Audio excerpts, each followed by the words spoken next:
What's happening, party people? Great to see everybody today after the extended Christmas break. Hope everybody got to enjoy the holiday, spend some time with your family, your friends, your lovers, whatever the case may be, whoever you got to spend time with. I hope it was good. And I really hope this, man. I hope that none of our PMP familia got caught in these like horrendous travel stories I'm hearing, man. People that tried to fly around the country because the East Coast just got crushed. Totally. With a massive, well, Rags can tell us all about it, actually. We'll have Rags coming on in a little bit, but I know they got a big blizzard back there.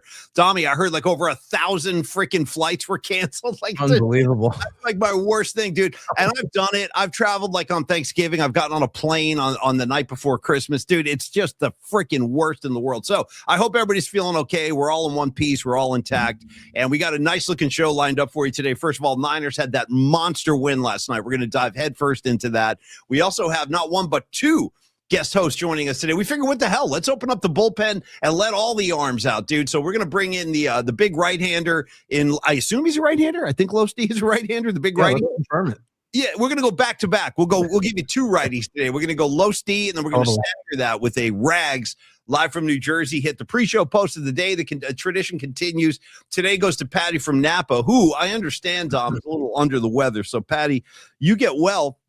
And I was reading right before when you started the intro, dude. I looked over. I saw Patty had posted like just this complaint about Chris Collinsworth. And I'm with you, Patty, lockstep on that. I'm lockstep in the anti-Collinsworth crowd. And then she tagged there it is right there. She ended it. F that dick.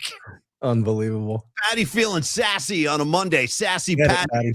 Shout out to Vince Neil, Dom. Sassy little lassie walking right past me. Sassy little lassie walking right past me down in Tennessee. It's hard to sing Vince Neil. You got to go falsetto. No. You got to kind of squeeze the family jewels and get that upper register going. You know what I mean? You got to work yourself up to that one. And of course, you can see Dommy Peralta is with us today. He is producing the show. He is guest host, and he is making sure we don't skid off the tracks. And Tom's been doing a great job. Thank you for that. I did. All of you creative Tony enthusiasts out there, I did a session with Tony today. We had to record some stuff for Kron. And we did that this morning. And what's up, Kron 4? Good to see everybody. Dude, I was watching Kron 4. Speaking of, well, let me finish the first thought, because that's what I do. I start a thought. I don't finish it. I'm on to something else. Creative Tony's doing fine. He's doing fine, everybody. We had a session today, and he's off from spending time with the family. Right there. Yeah, look at Denardi, dude. Denardi. I can't get enough Denardi. And by the way, any of you local music lovers in the Bay Area audience, because I know we got Arkansas Dave, we got Rags, we got people all over the country and the world now with Doug in Japan.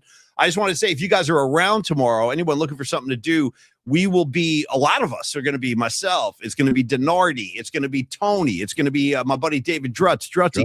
And Dom, I believe you're going to hit this as well, right? Are you trying to sneak my way in, buddy? Okay, good. Yeah, good. So tomorrow night, we'll all be over at the Fox Theater in Oakland watching Les Claypool and Primus. One of the weirder nights of music you could ever take in. But anyway, if you're hitting the show, stop on by. We'll be there. I don't know where we're going to be, but we'll be in the house, and I'm sure we'll run into each other. Fox. I love shows at the Fox are fantastic. It's just a beautiful venue, so it's going to be a fun time. Were you at the Fox show? I think it was in 2016. It was right after that god awful. We had like a local tragedy here for the people out of town. You're not going to know about this, but it was when that big warehouse caught on fire in Oakland. It was like the ship fire. What was it called? It had a name. And in any case, it was a really horrible fire. A lot of people were killed and injured. And Metallica played a benefit show to raise money for all those people. And that show was at the Fox, and it was so good. It's right when the Hardwired album came out. Were you at that gig, Tom? I went to that one. It was amazing. There was something like special in the air that night. I mean, they always come prepared. They play fantastic. But that night, I think the energy was just fantastic. And you know what else is different about? You're right. No, it was a fantastic show, and I actually have a soundboard of that, Tommy. If you want a copy of that, I have a soundboard. No, yeah, we'll have to really good face after. Yeah, no, it's killer. I was gonna say though, you know what's really wild about that show? See, Metallica, it was just a bare stage. None of their usual like videos and smoke and pyro, all the stuff they bring. It was just a stripped down 4 dudes on stage crushing it. So that was a really special gig. I'm glad you were at that one, Dommy. So anyway, setting the table, Dommy and I both had a nice Christmas. We hope you guys did too. It's just good to catch your breath, spend some time with your family, open a couple of gifts and whatnot. Dom, I'll tell you another thing, Dommy. My gut My gut is expanding by like next time you see me tomorrow, I'll be up another 10 pounds, bro. I'm getting bloated. Okay, I'll put it to you that way. There's so much food in the house, and I can't control myself. If you leave stuff out on the counter, I'm coming in. Okay, I'm gonna come in. I'm gonna start snacking. I'm gonna start nibbling. How you doing diet wise, bro? Because mine's off. I mean, I'm a ruined man right now, dude. Still full of ravioli and prime rib and biscotti and all kinds of treats. So yeah. Oh, did your mom make up another batch? Oh yeah, I've got a bag for you. See, do you? Oh yeah. Nice, dude. I might maybe we'll eat biscotti at the Prime show tomorrow night. You're just standing out in the crowd, just eating cookies. Idea. Yeah. While Claypool's getting weird, we're just snacking out in the audience. I love it. No, but it's been tough, dude, because my eating it has just accelerated. I'm sure a lot of you are going through the same thing. What's up, Karen Bell? What's up, Sweet Mad Hatter? Noemi, Robot Centaur, John Joseph, the Ghost Ship. Thank you, John. That's it. That's what it was called, the Ghost Ship. Badges, too. That's right.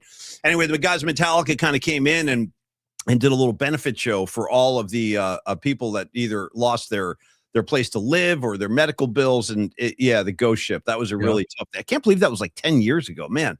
Been through a lot here in the Bay Area, including, Dommy, last night's freaking Niner game, which was just wow. I mean, you want to talk about a barn burner, you want to talk about a shootout. I can't tell you how good I feel about this team now. It's really wild because they've won 6 in a row now. Yeah. Niners are arguably the hottest team in the NFL. The only thing, Dom, because you always got to paint the complete picture. Yes, it was great offensively. Yes, nobody can stop this Niner offense right now. They are firing on all cylinders. The only thing, Dom, and we'll talk to Losty about this because he always comes in with a much more kind of hard line stance on this team than we do. But I will tell you this, I'm slightly concerned about the defense because they still can't get pressure on the quarterback for the most part. I mean, Bryce Huff did a little bit of damage late in the game, just kind of pressuring Caleb and forcing him out of the pocket, but they really can't get home in a bigger sense defensively. So that's my only concern. Like, going into the Seattle game and beyond, it's crazy to think, Dom, that the Niners are now in the driver's seat. They control their own destiny. If they win Saturday, it's a Saturday night game.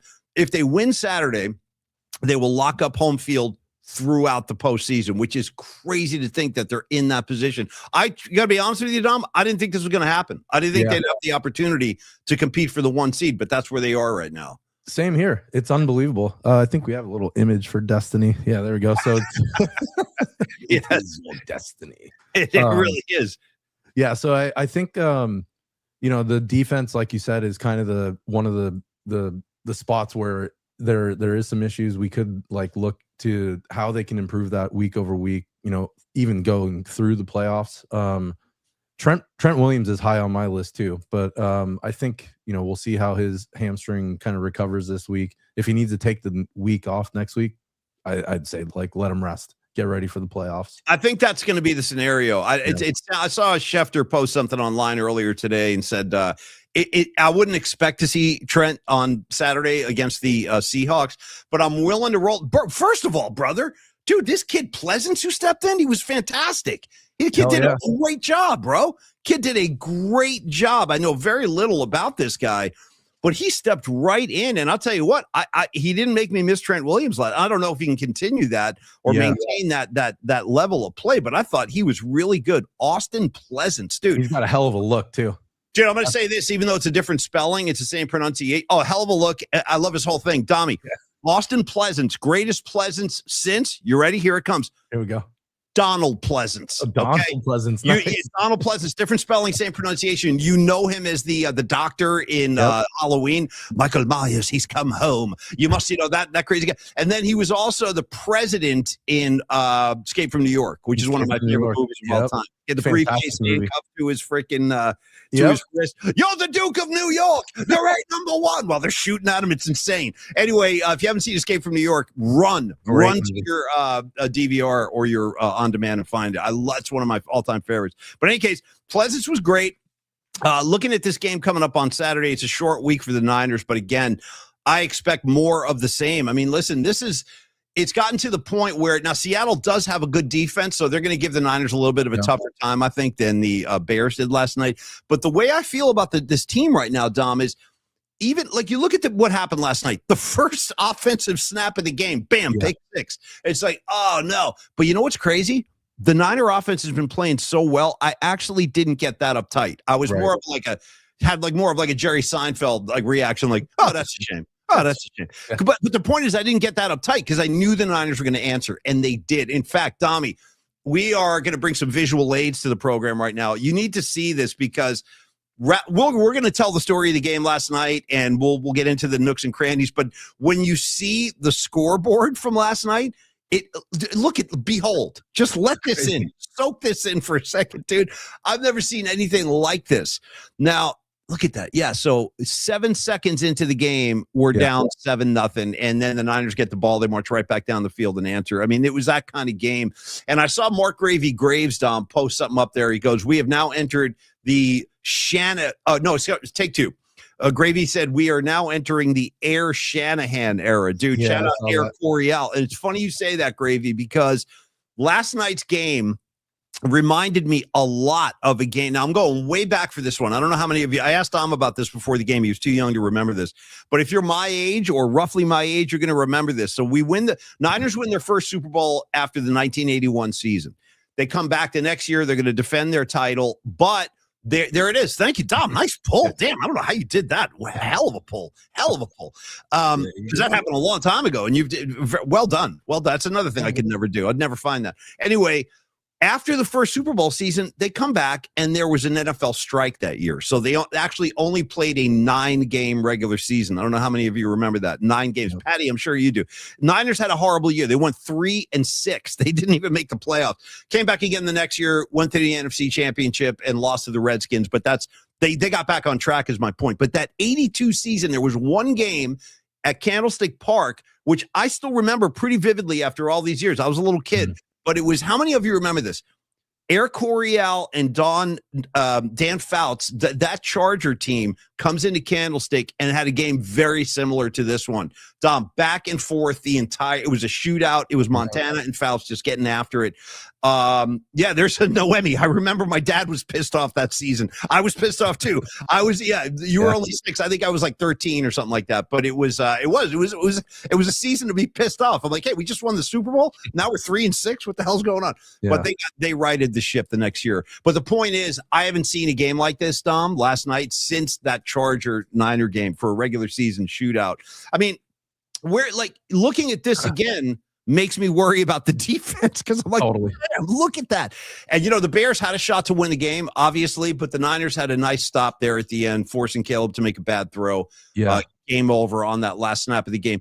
But this, I am a little bit worried, Dom, and I'm not worried about the offense at all. I have might be the most potent offense in the entire NFL right now based on the way they are just firing on all cylinders. And look at the people that were on the field last night, like no George Kittle, no Trent Williams. Williams is out there for one snap. Yep. So we sing the praises of Austin Pleasant. My point is, this system is firing so effectively right now, Dom. You can plug guys in, and you're not really missing that much. It speaks to Shanahan's offense. It really does. It's amazing. Shanahan's this is maybe his best season as a coach for the Niners because what he's had to work with. And you can kind of see now that Brock is getting healthier week over week. He's really digging into the playbook. So the creativity level, I think it's really coming on, which is now is the time that you want to peak. So bravo to Shanahan for doing that. No, they couldn't be peaking at a better time. Right. You're 100% right. Arkansas, Dave, you remember that Charger game? Yep. So does Patty. Yeah, it was a crazy season. I mean, the Niners had the same team essentially. It was the same personnel. It was just a weird year with the strike and all that. So, Dom, I figured, why don't we do this before we bring in our first guest? Because we do have two. If you're just joining us, we got Los D, Carlos de la Fuente from Flex Funding, one of our great sponsors, but he's also a friend of ours and he loves talking Niner football. So we're going to bring him in. And then Rags, just because there's no telling what Rags will do at any given moment of any given day. So we'll let Rags get on the mic and we'll see where that goes too. We'll do that later. But before we go there, Dommy, why don't we present our studs and duds of the weekend? And one other side note, because it is kind of a side note today, just in terms of the priorities. I want to shout out the Golden State Warriors. They played a weird time yesterday. I think it was like a 12:30 start. Yes, I didn't see much of the game. I saw some of the second half. And again, this pattern continues. Now, first of all, to be fair, Warriors have been playing pretty well while we were gone. They had a 3-game win streak. They had a lead in the fourth quarter in Toronto yesterday. They wound up losing in overtime, 141 to 127. What bothers me about that game, Tom, just very quickly, is that it's another night where Steph goes for 39. Yeah. You can't have Steph going for 39, 49, 50, 38, 30. I mean, you got to win these games, dude. It's crazy. But again, I want to be fair because they are 3-1 in their last 4. Yeah. To make matters more difficult, Tom, it's another freaking back-to-back. They got another game today. So they're in Toronto last night.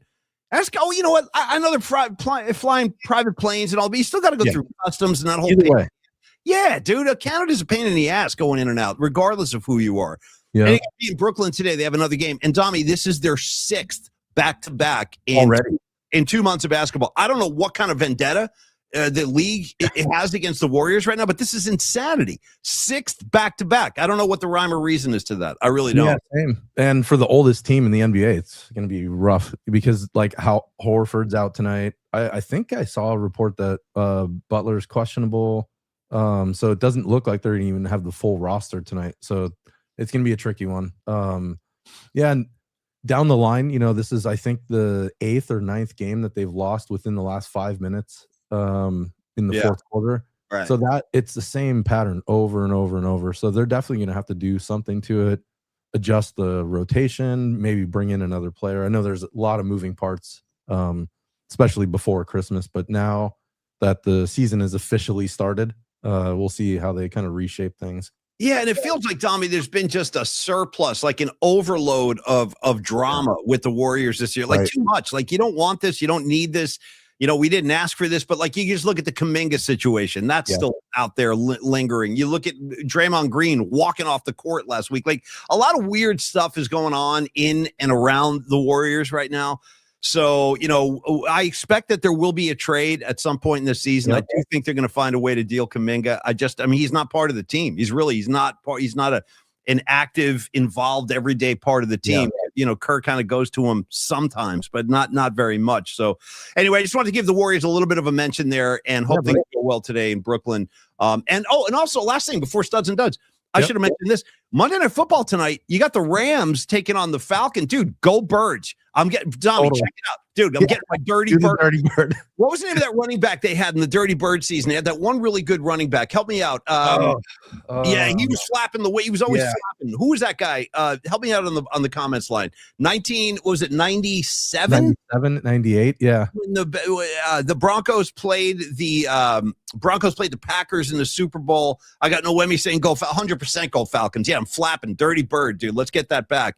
What was the name of that running back? It's going to drive me freaking crazy. Jamal Anderson. Yes, dude. You and Escobar at the exact same time. Yeah. What's up, Escobar? Hope you guys had a great Christmas. Hell yeah.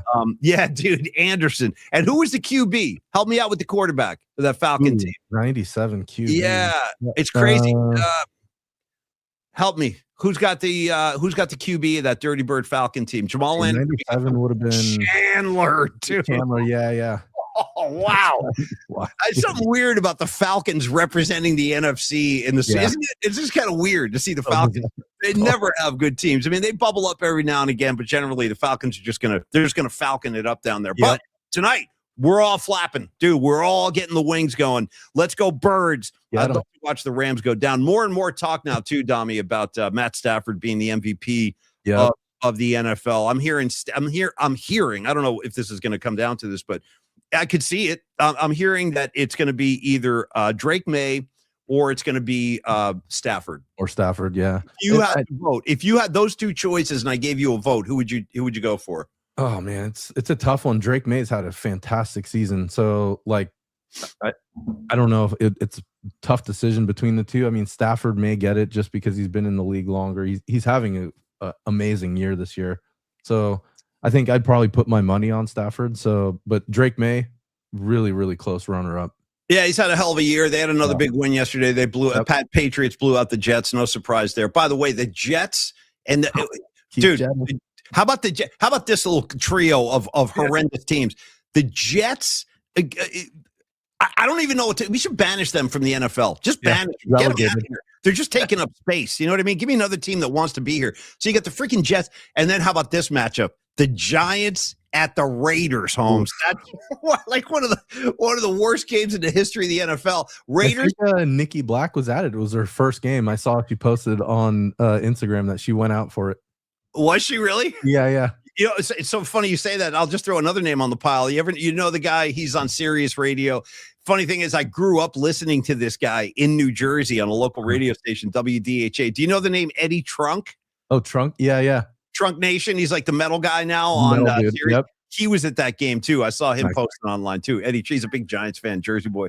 All right. Anyway, Dommy, let's get into the studs and duds, and I want you to go first today. We don't have to make a big production, but I'm just curious, like who jumped out at you over the weekend? You can start with your first stud, Dommy. Who do you got?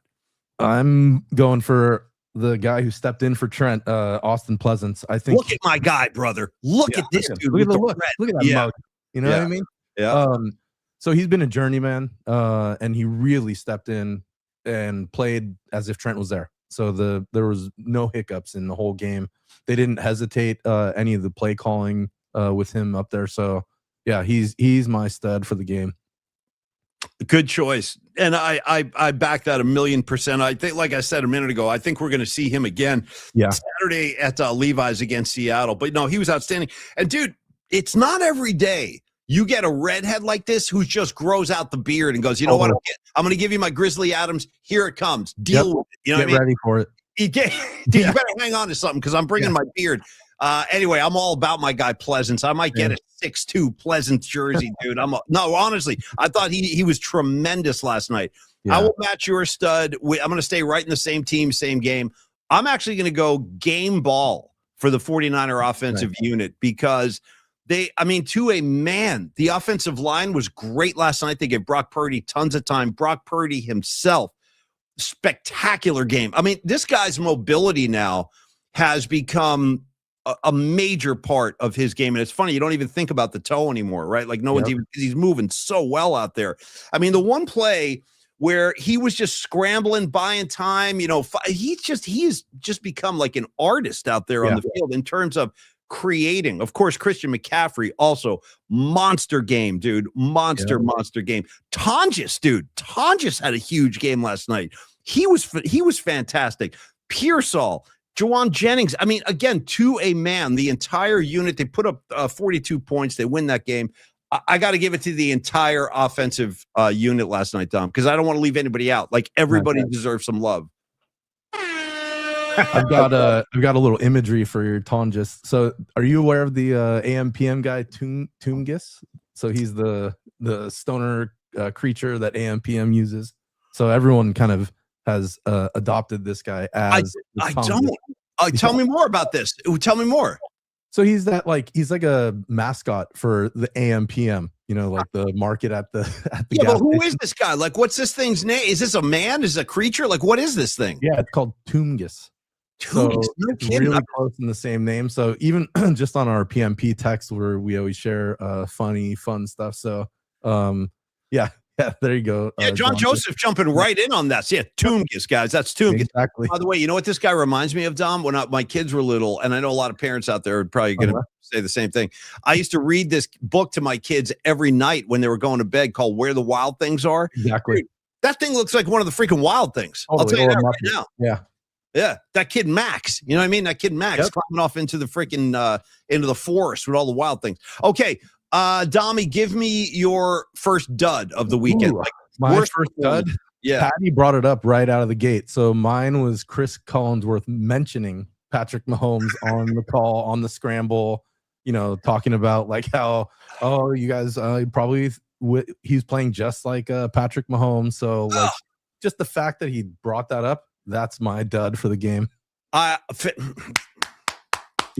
to stand and salute that one, Dommy. And I tell you, I heard it.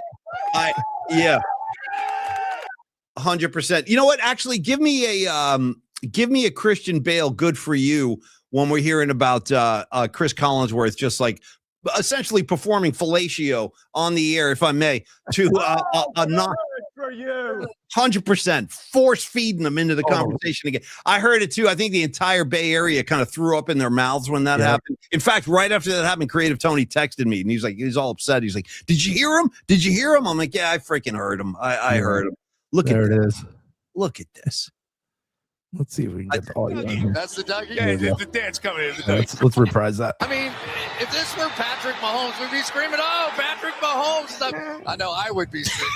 But that's the way it works because he has made those kinds of plays all night long and just been carrying the 49ers. And I don't know what all this is. It's the Dougie. That's the Dougie. Yeah, the dance coming in. The Dougie. Yeah, the whole deal. Yeah. Check this out. Check this out. And I'm not trying to say this to be controversial. I swear to God, I truly feel this way in my bones. If you offered me right now, right freaking now, if you called me and said, "Hey, Dommy, listen, I got John Lynch on the phone and he is ready to swap Purdy for Mahomes," I'd say no, thank you. I want this guy.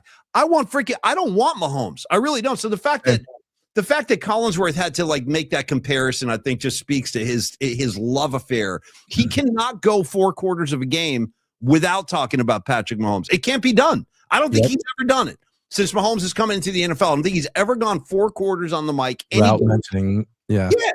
Even if he's not in the field. You could cut the crap, Collinsworth. Right. Okay. Anyway, my dud, but that's a great dud. Phenomenal dud, by the way. Phenomenal. My first dud and my only dud of the weekend is going to be, dude, I feel bad for this guy. I mean, he's doing it to himself. But, bro, Baker Mayfield and the Tampa Bay Buccaneers. Have you guys seen this S show going on down there? First of all, Tampa Bay was a pretty legitimate presence in the NFC for the first half of the season. Ever since then, though, they have been just wobbling. I mean, there's like the wheels are coming off down there, man. They have now lost. They came into yesterday's game having lost 3 straight. They lose again yesterday. Now it's 4 straight. And this is a situation where, they had a chance to kind of control their own destiny, and they wet the bed. Baker Mayfield threw 2 interceptions, and I got to tell you, they were bad balls, man. They were. If you saw Baker's picks yesterday, they were ugly. They did kind of, you know what, Lily? That's not a bad call. She said they imploded after they played the 49ers. That's not bad, actually. They did start to skid after that. Yeah, and he had that shoulder injury, and I don't think it's really been the same since then. Yeah, I don't know. Yes, you're right. I mean, he does have the shoulder injury, but on the other hand, those balls were so bad.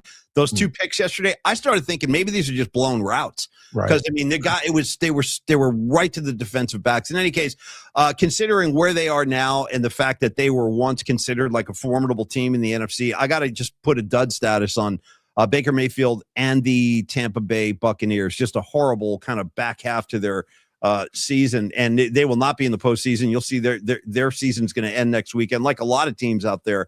By the way, we'll do this when Rags comes on. But speaking of teams kind of wet in the bed, how about the Buffalo Bills in their own building yesterday? Wow. Dom, unable to do anything. Literally couldn't do anything. The first half, nothing. Zero points. And the freaking Eagles were just as bad. They couldn't do anything either. Yeah, it was an awful game. Awful. And that was a game we had broadcast locally, so I did watch that game, but it was a slog, dude. Usually I like games in the rain and the muck. This thing was not an enjoyable thing. And then you watch the end of the game, Sirianni coming off the field, dude, chirping, and we're gonna save that footage for when Rags back up. because I want to see Rags' head explode. We'll play that for Rags and let him react because he hates the Eagles. But he hates the Eagles the way I hate the Chiefs. You know what I mean? So we got to let him have the spotlight there. I want to do this, Tommy, before we bring in Low Steep. I want to do a quick spot for Longbridge Pizza. Okay. And then we're going to welcome in our first guest host of the day, Carlos de la Fuente. But first, a word on Longbridge Pizza. Listen, you love Longbridge. We love Longbridge. We have that in common, my friends. Yeah, right into the oven we go. Tommy. Right in. If another letter from that school comes to this kid's house, into the oven you're going to go. Okay. Yeah. Shout out Goodfellas. It was on this morning, actually. Bro, it was on this morning on Showtime. I always flip around in the morning when I'm waking up. 20 minutes of it. It's great. Yeah, you just get a good little hit. Just get a little hit, get a little Ray Liotta in you, and then you get on with your day. Okay, Longbridge Pizza, listen to me. They are closed today. They do close their doors on Monday, so Neil can catch his breath, and so can everybody else down there. But Tuesday through Sunday, you're in business at Longbridge Pizza. If you are a local, if you live in or near San Francisco, especially if you're in the neighborhood there, they will deliver. So place your delivery orders online for New Year's Eve, the holiday season, what have you, New Year's Day, you watch the bowl games, load up on some pies. LongbridgePizza.com. That's the only request Neil has ever made. He goes, guys, just ask the audience if they're going to order delivery. Please do it on the website. So we like to pass that along. And then there's just all the variety of foods and pizzas they're offering down there. The sourdough crust has become like my love affair of 2025. This will forever be the year of sourdough crust pizza. Because, Dom, I had never had that before I went to Longbridge. Had you ever had sourdough crust? Honest to God, I've never tasted that before I went to Longbridge. Yeah, at Longbridge. So before they came on as a sponsor, it was one of my go-to spots for going to the Warriors. Wow. Yeah. Like when you guys announced it, I was like, oh, this is fantastic. I didn't even know Neil or Andrew or any of them. I would just go in as a normal patron. So yeah, it's the best spot. Like getting off at the 22nd Caltrain, taking a walk down. It's awesome. I mean, it's like the best setup. I got to quote a couple of quick messages here. First of all, Miguel, get in the oven, 100%. That's where we belong. Stick us in the oven. Number 2, Humdinger. Yeah, hit the like button, please. I should be saying that a lot more often. I always forget. Thank you, Leo. Always good to see you. And then Mark Gravy Graves, dude, putting Longbridge Pizza into a marriage with Black Sabbath. Ready for this? Watch the pizza flames get higher and higher. Oh, God, no, please help me. All right, anyway, thank you, Gravy. I love the Sabbath infusion into the spot right here. Anyway, go down there, discover why they talk about the laid-back vibe, the serious pizza. Be a card-carrying member of the Vibe Tribe. This has been one of the great relationships of the year, is getting to know Neil. And, in fact, he'll be at the Primus show with us tomorrow night. He's a super cool guy, loves music just like we do. But the Vibe Tribe, it is like a whole state of mind down there. I've talked about the playlist that Andre and Steven are always putting together. I mean, they play Black Sabbath in the place. They play Van Halen. They play the Grateful Dead. I mean, there's just so much great music being played over their PA when you go in there to have a meal. They have great beers on tap. Creative Tony always jumps up and down about that. He loves that. And then there's a space in the back where we have the broadcast with Brooksy and Tolbert. They have an area that can accommodate, parties and groups or private occasions. So it's really great for the dads and moms out there that are coaching youth sports and you're looking for something to do after the game. Dude, bring them down to Longbridge. Call Neil and say, Neil, hold that back room. I'm coming in with 20 people. He can accommodate that. He's got you covered right there. So get on down there. My pizzas of the year. And again, I had to, it's just funny. This is a true story, Dom. A couple of weeks ago at the bocce tournament, Neil had us down to his Denardi Christmas party. I actually asked him face to face. I go, Neil, let me ask you a question. I go, do I need to branch out? Because every time I go in there, I get the Polymac pie. Oh, yeah. And I mean, I haven't been trying a lot of the new things. And I'm like, I can't help it. I love the pizza. It's very simple. It's just sausage and onion, but it's a great combination with the sourdough crust. And he was like, yeah, man. He goes, next time, branch it out, try something new. So that's my resolution, Dom, which is a great one for me. Eat more different kinds of pizza. Try them all. Yeah. So I'm going to. But anyway, the Polymac pie is great. The Nico pie is great. The Sophia is great. The sandwiches are off the charts too. What are some of your favorite items, Tommy? What do you love? I like the chicken parm either way. The drunken or traditional. The gabagool sandwich is fantastic. The pizza wise, like the hot and honey is fantastic. I freaking love that one. So I've tried 4 or 5 of them, and I keep coming back to that one. The Nico's great. So they don't do anything wrong there. It's all great. So I love. So like I was saying, it was a spot that I would go to before. So I had the sourdough crust there before, coming on to PMP. Nice. And just now it's reaffirmed why I really like that place. So yeah, you've heard us talking about Longbridge all year. Get on down there and find out for yourself why we love these guys so much and why we love their food so much. 2347 3rd Street in the Dog Patch, one of the cooler neighborhoods in San Francisco. It's still kind of like an untapped resource. It's not overrun yet. I'm sure it will be in a few years, but right now it is in the sweet spot. That whole and Standard Deviant Brewing, where we had our party. What a cool spot! Like off this little corner of the city. It's like you had the whole street to yourself. Anyway.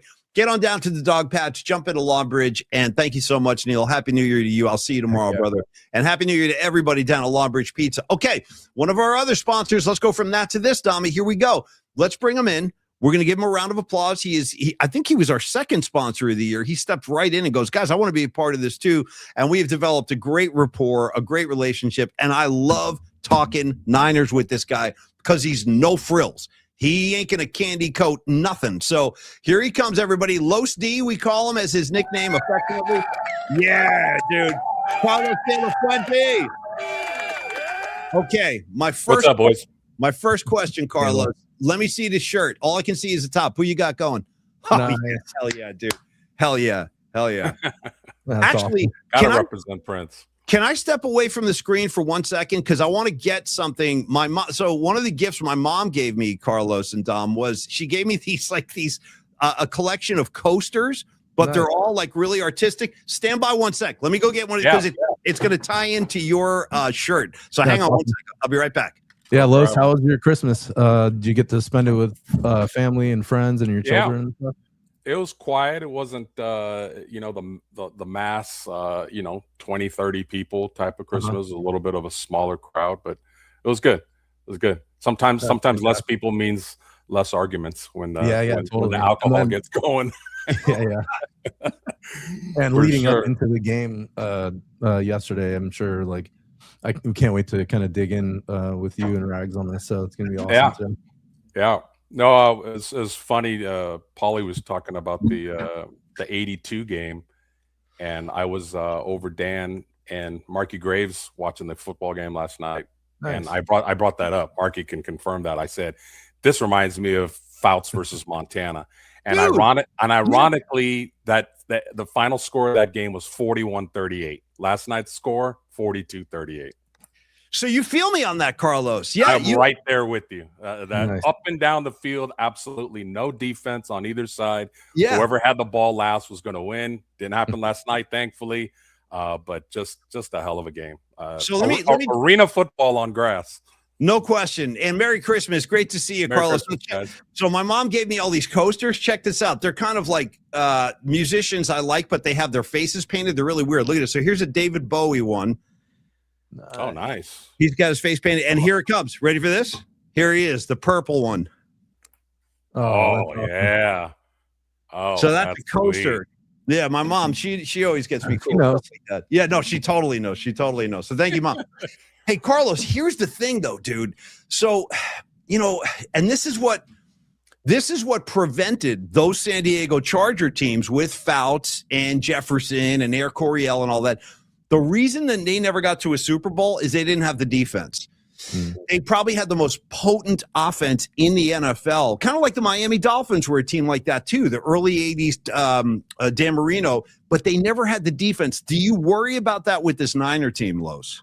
Absolutely. Yeah. I mean, they say defense wins championship, and that's true for the most part, but that was in a different era when defenses were allowed to do a lot more things than they can now.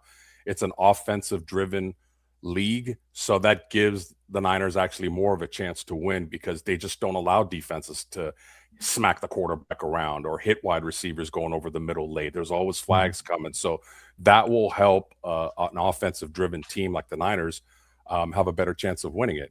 And hey, they have as good a chance as anybody right now. They are doing things. The one thing that really stands out to me is they're not beating themselves. They're not getting penalized a lot, which means that their coaching is off the charts from position to position. And, they need to keep playing that way because they've played some sloppy ball in big games and has cost them. So they need to keep it up what they're doing.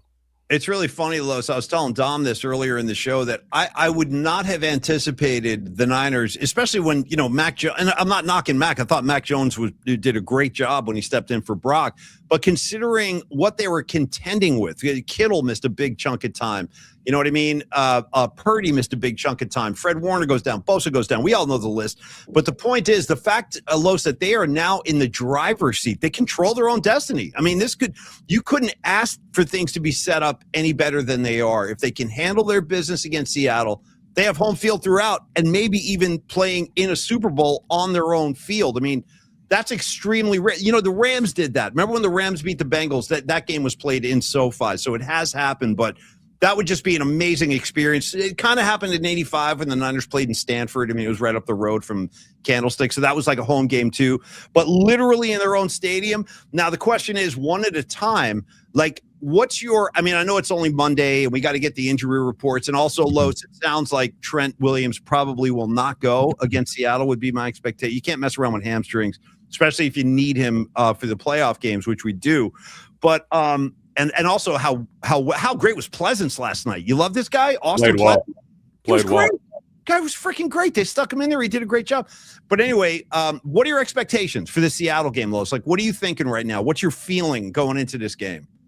By the way, before I answer that, how the heck did Stanford get a Super Bowl with benches as seats? Benches, wooden benches. I know it was 85, but I'll give you one even better. Murph and I used to joke about this all the time because there's a couple of Super Bowls. It's almost like, were those games even played? It was like the moon landing. Is it real? How about this one? Like early 70s, Pittsburgh, Minnesota. Ready, you guys? They played it at freaking Tulane, dude, in the rain. It was raining in Tulane. I'm like, did that game even really happen? I'm not sure. Yeah. So, no, I know. Stanford with the benches, it was like totally outdated kind of stadium. And, I mean, the Super Bowl, to be honest, with the younger people in the audience, it wasn't as big a deal back then. Like, they would literally bring out like a marching band at halftime. That was a halftime show. There was no Michael Jackson. There was no Pearl Jam. There was no Beyonce. It was just like a local marching band. Now it's become this huge spectacle. It goes on all day. It's definitely an event. But to answer your question, you know, every game is different. And I think we get caught up a lot on social media and in talk shows about, you know, how the Niners played, how certain individuals played, and every game is different. Every matchup is different. So Seattle's going to present a different problem than the Bears did. The Bears presented problems with their offense. Seattle's going to present problems with their defense. So in response to Mr. Pleasance, who is, like Dom alluded to, he's a journeyman. He's a journeyman for a reason. He's going to get tested against some really good defensive linemen from Seattle. So this is where Shanahan has got to, you know, change up the game plan, maybe do more three-step drops, get rid of the ball more, because the Bears didn't put any pressure on Purdy. He had all day to throw. And I don't know why anybody plays zone against the Niners, because they eat zones up. Purdy can hit those windows. Yep. KC kind of showed the blueprint about how to play the Niners. You know, press them, blitz them, but everybody doesn't have their personnel. So that's right. Yeah, Seattle's going to present a different problem, and it's supposed to rain all week. Which kind of leads into a sloppy game. So it might be low scoring. And, you know, special teams, which the Niners are very much improved on as well, may play a big part when it's all said and done. Let me ask you guys this. I want to ask both of you guys this question, because Los and I have had this this has been an ongoing dialogue. We've literally been doing this all year long. And, Tommy, I want to bring you into this. And I know you're part of this too, Dom. But Kyle Shanahan, the job that he's done this year and the way this offense looked last night. I mean, I'll put it to you like this, Los. Every time the Niners got the ball last night, I felt like we're going to score. We're going to continue. It was like there was never a point when I was worried about any offensive possession, because it is so efficient right now. And I think if you look at the personnel that was on the field last night, think about this. You had Ricky Pearsall, Juwan Jennings, and Kendrick Bourne, right? There's no Ayuk. There's no Debo. There's no George Kittle. You're missing your Hall of Fame left tackle. But yet this offense continues to hum, and they continue to put points on the board. Brock Purdy, in my opinion right now, you guys, I think he might be playing the best football I've seen from him, because he's now combined that mobility into his regular offensive game, and he's become a very, very dangerous player out there. But my question is, I think we got to give it up for Shanahan at this point, right, Los? You got to give it up. I mean, now, whether or not he can coach in crunch situations, tight fourth quarters, that's a whole other discussion. But what we're looking at right now, just in strictly offensively, is as good as anything in the NFL. Well, anybody that knows me, Dom knows this, that I go after Shanahan, and I don't go after him because I think he's a bad coach or an average coach. He's a very good coach. I've always said he's a very good coach. I said, to become a great coach, you have to tweak a few things. And what I'm seeing this year that he's gotten better on is he's not as conservative. He's actually going for it on fourth down, like the rest of the league is doing. So that's a plus. He's tightened up some things on the offensive side, offensive line. He's tightened that up and done well. His clock management has gotten better. We have seen him in big games with leads when you run the ball and the clock is your friend. I think he's learned from that. So, that's coaching, and hey, that's life, man. Like, learn from your mistakes. That has always been, but how social media is like, oh, you hate Shanahan. No, I don't. I'm just critiquing, I do my kids, man. It's like, hey, you messed up, smack around a little bit. You do what you got to do. But Shanahan has done, like, to your point, an outstanding job. He's gotten better at some things. I think he has some coaches on his staff that are challenging him for the first time. Yeah. Whereas everybody else maybe backed off and just let him do whatever he wanted to do. Right. And Salah's one of them. Salah and the special teams coordinator need to be given just as much love, because their units are the ones that are really doing well without all the talent that Shanahan has at his disposal. I mean, CMC's still out there. Purdy's still out there. But yeah, kudos. He's doing a fantastic job.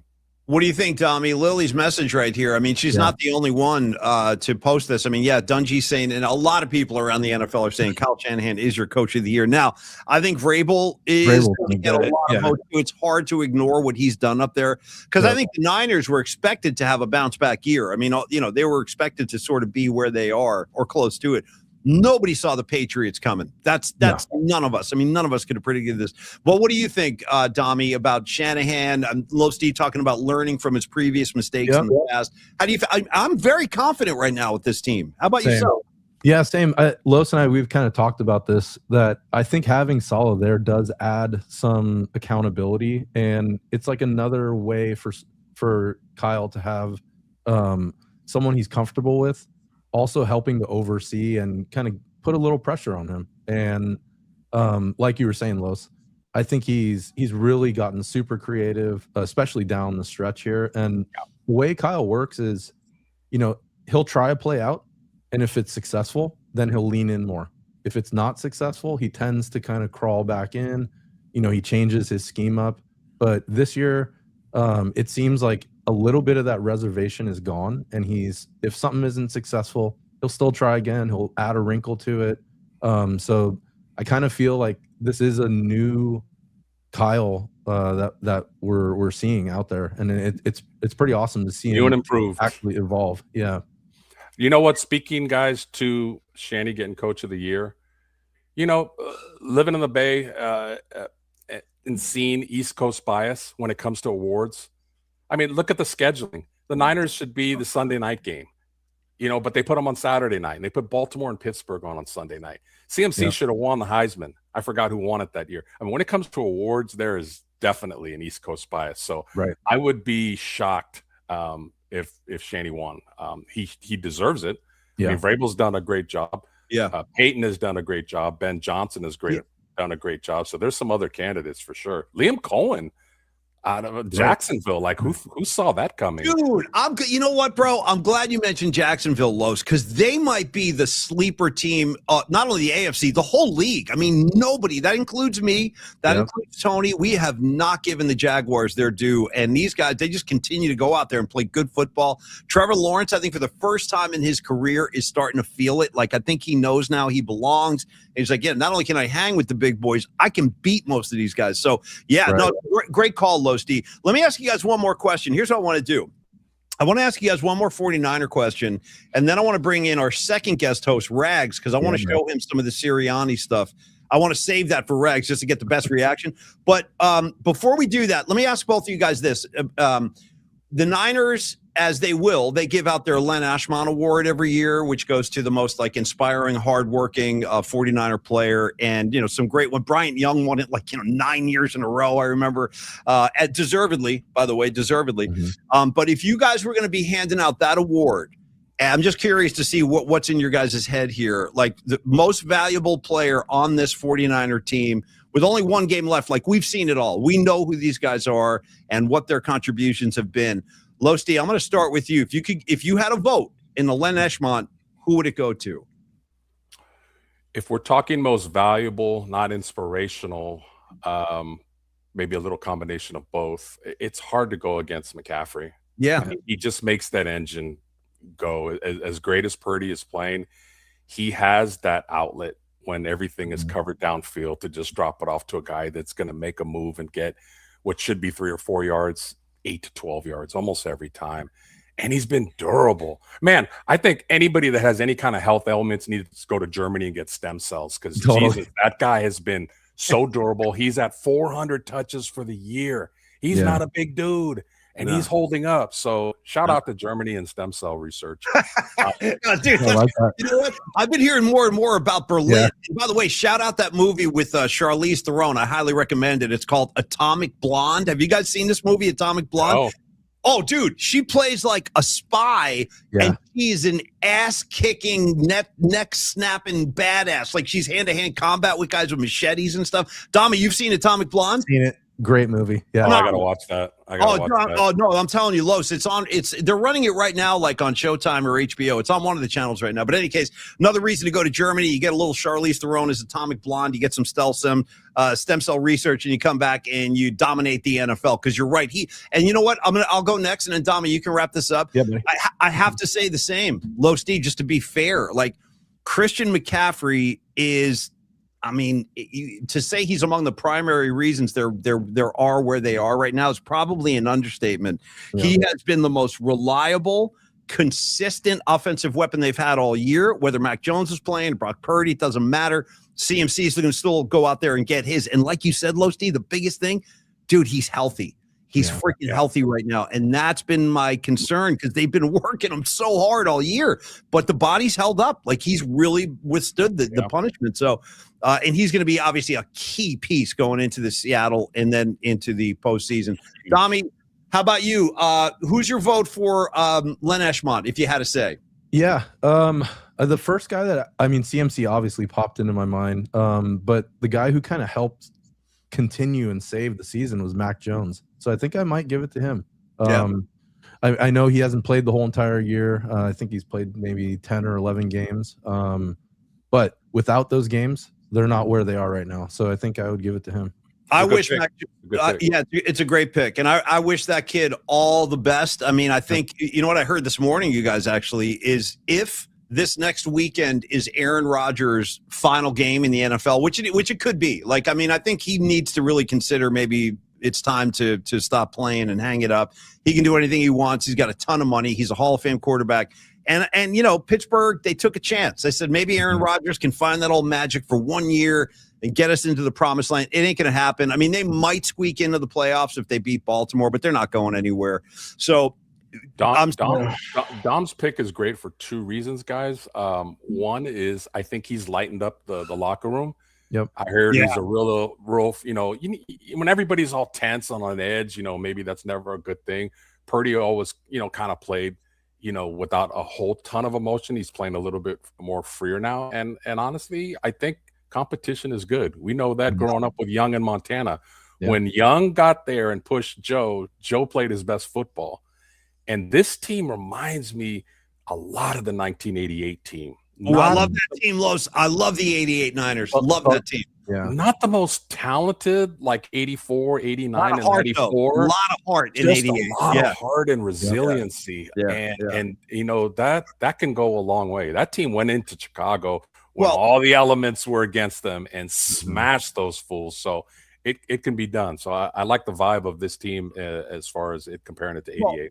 Me too. And I was going to say the reason I brought up Pittsburgh is because if Rodgers does retire, they need a quarterback. Mac Jones would be like a perfect guy for that team because he's ready to play right now. You don't have to develop him. He knows what NFL defenses look like. He knows what the big stage is like. So anyway, just a thought, because if we lose Mac Jones, I wish him nothing but the best. He had a huge hand in this season. And you never know. I'll knock on wood, but you could see him again. You know how it is in the NFL. You never know. He could be back out there any snap. So, all right, guys, very good.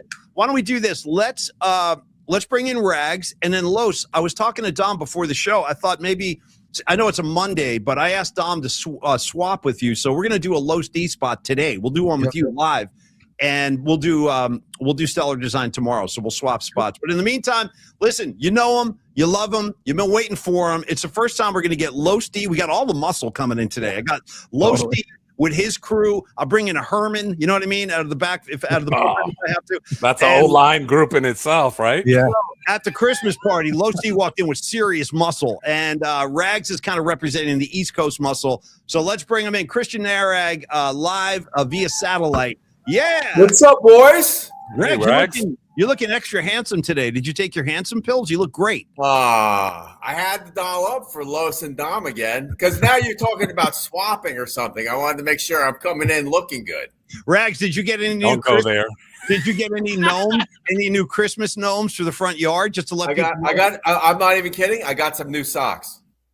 I got new socks too, bro. I got socks too. I don't know what that's about, dude. I think once you hit the age of 50, everyone's like, you know what? Screw it. Just get them some socks. Okay. Yeah. Well, you know what's funny? Tracy did the funniest effing thing in the history of funny. I'm opening my presents. I pull out a jacket. I'm like, oh, this thing's awesome. I'm like, I love it. Pull out a shirt, something golf related, and she's like, hey, jerk off. These have been sitting in the closet since last Christmas. Hey, jerk off. Did she drop an actual jerk off on you? Yeah, she did, but like an affectionate jerk off. Yeah. No, But Tracy, don't forget, she's Italian. I know Tracy. Secondhand stuff. Oh, Losti, she would fit right in, like in The Sopranos. She's like a hot-blooded Jersey Italian, beautiful too. Tracy's beautiful. So anyway, Rags is. You need a girl like that though to keep this guy in line. Who's gonna ride? Who's gonna control this dude?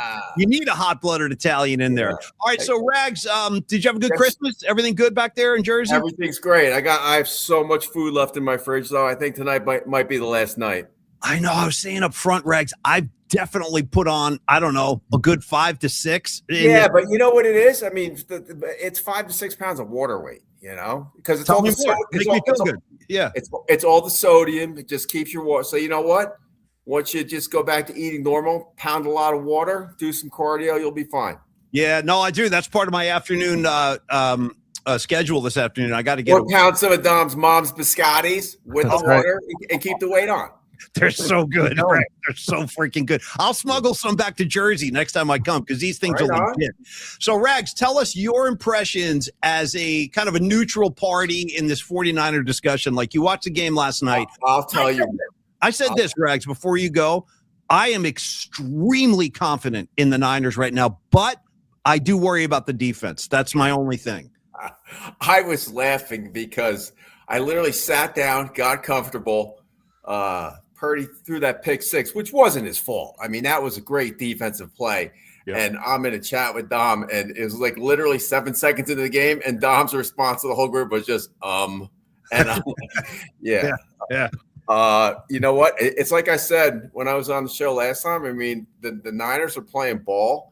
I was blown away by Shanahan's creativity, and I tried to memorize this play because it was so cool with McCaffrey, and I can't remember exactly who pulled up on the offside, but it was almost like a quarterback waggle. Purdy gets the ball, starts waggling left. They pull the offside guard with the guard and the tackle, and McCaffrey just kind of like drifts off behind everybody. Everybody thinks Purdy's running it to the left. He just turns and flips it back to McCaffrey. Yeah. Perfect screen, and he goes for like 16 yards. Yeah, I mean, that guy's a beast. So go ahead.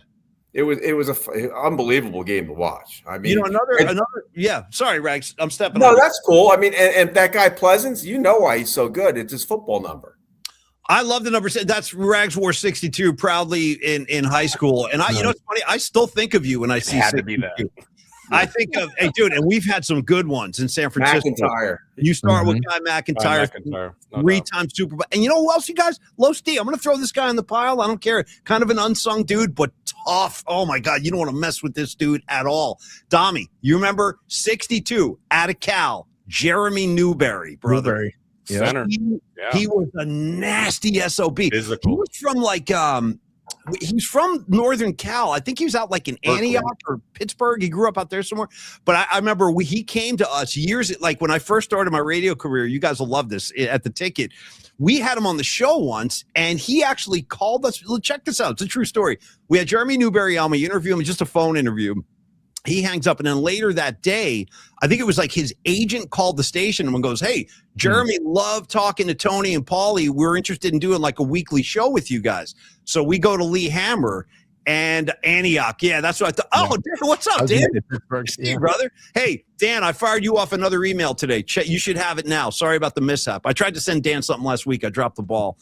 You should have it now. And Dan, Antioch, perfect.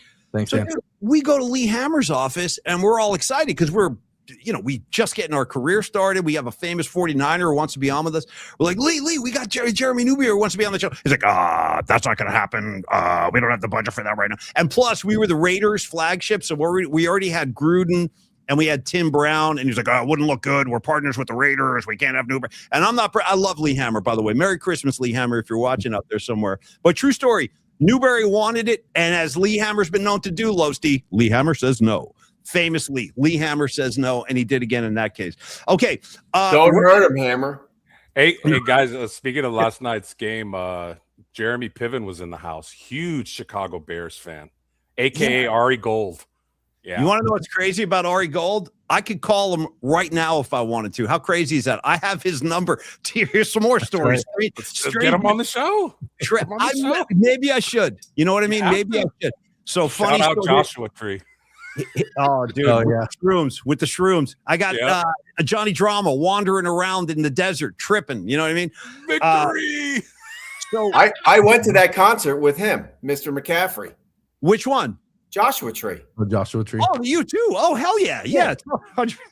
Meadowlands. Yes. That was a great show, by the way. Great show. One of the best. If you say so, I don't remember it. Dude, Jeremy Piven, I don't know how this happened, but we booked him on the Murph and Mac show like less than 10 years ago, maybe 2017, 2018, something like that. Do you guys remember that producer we had on the show? And I love this kid. He was like my little brother. I miss him. I haven't talked to him in a while, but do you remember that kid we called Medium Impact Brian? Remember that kid? Yep. Remember the name? He wound up becoming like Jeremy Piven's handler for a weekend because Piven was in town to do, of all things, I'm not kidding, at the Palace of Fine Arts, he did like a spoken word show. It was like an evening with Jeremy Piven, and he just told stories about his Hollywood career and all this kind of stuff. And so we wound up hanging out. And then, dude, this guy wouldn't leave Brian alone. He was like, "Hey, what are you doing? What's going on right now?" Like he was calling like Brian like round the clock. He was like, "Here's what I need. I need some scotch and I need some cigars. Make it happen. Thanks." And he was just like hang up on him. He was giving like Brian like all these errands to run and stuff. All right, get me some cigars, maybe me on my hotel, and then get me an Uber because I need a ride. So he kind of chauffeured this kid around all weekend long. Anyway, I do have his number. I could call Piven if hit him up while he's in town. Should I, Losty? Should I call Piven? Absolutely. I've heard some rumors behind the scenes that he is a little bit of a control freak. So and he's a party guy. He likes to have a good time. I know that too. So and I know he was Pete LA's comment. Piven was the mega douche from old school, wasn't he? 100%. 100%. But I think his more famous role is Ari Gold from Entourage with the assistant Lloyd, dude, just beating Lloyd's ass, dude, verbally like every week. You know what I mean? Piven stole the show on that show. Totally. Yeah. He was in Joshua Tree. He's like, up there, couldn't speak or anything like that. He was tripping out. He's awesome. One time he was talking to like Eric or whatever that dude's name is, and they're like in his driveway, and they're at Piven's house or Ari Gold's house, and then next door you see this like super foxy woman get out of her car. She looks amazing, and then Piven like mutters under his breath. This always made me laugh so much. He goes, "Look at that! You see her? My wife says it can't be done." And he because she looks so good. He goes, "My wife says it can't be done." Slams the car door. All right. Anyway, Rags, I'm coming back to you. I want more football takes from you. So did you see, I don't know if they showed this in Jersey, but we got the Bears, or excuse me, take two. We got the Bills-Philly game here yesterday. The whole thing. Okay. Did you see the post game with Sirianni? Did you see this whole thing? No, I turned it off. Okay. Perfect. This couldn't be set up any better. All right, Rags. So what we're going to show you is Nick Sirianni leaving the field. There it is right there, Dami. So pause that. Blow that up a little bit bigger if you can, Dami. Can you enlarge that? All right, good, perfect. So here's the scenario. They did win the game. They won in Buffalo. Los, did you see the final sequence when Josh Allen threw that pass and it was incomplete? Did you see that? Yeah, he fired it. He should have just dropped it in. Nice soft touch. Yep. He had a wide open man in the end zone, and he missed him. So my point, Los, is that this is a game Buffalo should have won. And it wasn't like the Eagles played great. In fact, far from it. The Eagles were like dysfunctional. They couldn't do anything. I think in the second half, they had something like 17 yards of total offense. Like they were completely inept. 17. So they leave the field, and I just want to show you guys this. And Rags, the mic is yours. I want all your reactions. Here's Nick Sirianni seconds after winning that game, really just escaping. It wasn't like Philly won the game. It's more like Buffalo lost it. And here's your guy, Sirianni. Go ahead, D.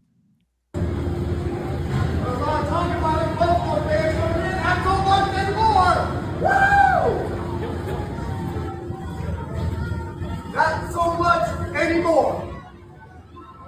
Love this shit.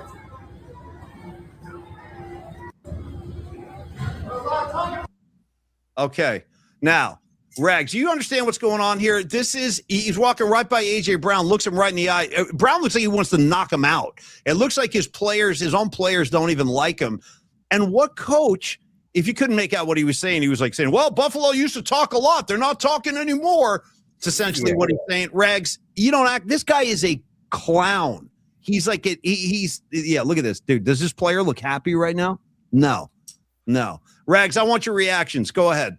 See, the shame of it is that, I mean, remember like Bill Walsh, Dan Reeves, Landry. I mean, that's their job. And they walk to the locker room and they don't talk shit. You know what I mean? Yep. This guy, somewhere during the middle of the game, they were showing a picture of him in high school in his football uniform. And I mean, he just looks like a douche forever. You know, it's just his face. I mean, I guess he had Kate Scott on, and she said something like he's a really good guy. I mean, I just can't. I can't look at him. You know, and like he should just walk to the locker room. I mean, they were lucky that they won. That's what I'm saying. Yeah, that's what I'm saying. You know? He's acting like they just accomplished something, you guys, and he really didn't. It was more of like he escaped. He escaped Buffalo with a win. It wasn't like they accomplished anything. Yeah, they escaped, and you know, I think that I'm not reading anybody's mind, but I think they went for 2. I think Josh Allen's foot is worse than people know. This is just me guessing. Go ahead. Because if they held them to 17 yards in the second half, I would have rolled the dice and went to overtime. Me too. If we get the ball, we go down and score, and our defense is playing off the charts, and we stop and we win the game. And Buffalo, they had all the momentum at that point in the game. Like Buffalo had taken control of that game late in the fourth quarter. So I was with you. I'm like, dude, it's a gimme. It's right there. It's raining. Just take the points, tie this game, and then go win it in overtime. But I will say this, though, you guys. I do respect the fact. I respect the decision. I do like coaches that say, screw it. We're going to go for the win. We're here. Yes. So I'm not like critical of the call, Rags, but I'm like you. I was a little more conservative. How about you, Los? I would have kicked the field goal. This isn't the first time Sirianni's done something like this. He walked off the field at KC and he looked up at the fans and he went, "See ya!" And that was a famous quote. So, you know, he's a new age coach that is unlike coaches of the past. He talks S to players, to other coaches, to fans. He doesn't care. But you know what? When you win a championship, you can back that up. No, I think Shanahan is a much better coach than him, but I don't write the rules. You know how it is with sports. Until you win a championship, there's a documentary right now out on John Elway on Netflix that is excellent. And I haven't seen it. I saw the trailer. Is that good? Excellent. Okay. And John Madden, who I think everybody respects, totally said, and I quote, "You can't be considered great until you win one of these." And that was when the Niners were mopping them up 55-10 in 89. So that's just how it is. Sirianni is not as good a coach as Shanny, and I think some of the other ones, but he's got a ring, and that's just we don't write the rules. That's just how it is. So until somebody knocks them off, he's going to stay kind of egotistical and arrogant the way he is. No, that's a reasonable. No, I don't disagree with anything you said, Los. And I mean, they are Super Bowl champs. And by the way, if the Niners wind up seeing Philly, I think the Niners will annihilate them in the playoffs. If that's a matchup the 49ers see, I think they'll blow Philly right off the field. I really do. Because it's not like, even if the Niner offense is their defense can be spotty at times and there's no pass rush, it's not like the Eagle offense is scaring anybody. And that's been the big thing all year long. I mean, if Saquon's not running it down people's throats and they have to put the ball in the air, I mean, they've been the average at best. And I was listening. I don't, obviously I'm not a Bills fan. I don't know what Bill got hurt. I think it was maybe their tight end or one of their wide receivers, but apparently they couldn't run multiple offensive sets without this person in, and the Eagles figured out that's the only reason they shut it down so hard yesterday. Yeah. So, they didn't, it's funny. So Los D, I know we always talk movies. So Paulie knows this is one of my favorite movies of all time. I got my Ampipe football. Nice. All the right moves. Yes. Stefan Georgevich. And on the back, it said the scoreboard might not say it, but we won that game. Bro, man, you could talk movies and TVs like hours. 52 sack monster. No, 62 sack monster. And Paulie will tell you, in my senior year in high school, I was at a party in a neighboring town, and I had a couple in me, and I did the 6'2" stack monster into a pile of garbage cans in her driveway. Yeah, no, these things happen. I saw Rex climb up a telephone pole once on road. It was like a street light. No, it was like one of those street lights on Route 46. Yeah, Route 46. That was the famous quote, "Party naked night," where the cops came and Rags was telling the cops to party naked. It was a whole thing. Anyway, I want to go back to this to our second clip. You do the other one. Okay. Now, as much as you hate Sirianni, because you hate Sirianni the way I hate Mahomes, and I hate I hate the sight of him. And I know you're that way with Philly. But I'll tell you who I do hate on Philly, Rags, and we conjure up a little hate here in the holiday season. I cannot stand. I mean, Los, I don't know where you're coming from with this dude. I cannot stand Fat Dom. The fact that this guy trots out his own bodyguard. What universe are they living in where they think like this guy's under constant physical threats that he needs a butt? Like, who has a bodyguard who is a coach? It's the most absurd thing. So anyway, here they are coming into the game, and you just see Fat Dom coming in, and I'm like, oh my God, do I hate this guy? Roll the tape, Dommy. Show Rags this. This is unacceptable.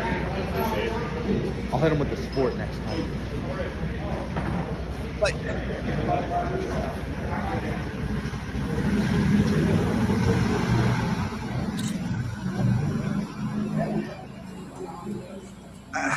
I mean, he's got a suitcase full of ho-hos. Yeah, he's got a.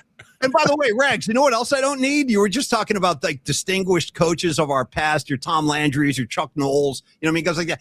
I don't need Sirianni coming in like he's going to fifth grade with a backpack on. I don't want my head coach wearing a freaking backpack. You show that again, Dommy. He's like, oh, I got my little backpack. I got my juice box. Wee. You know what I mean? It's like,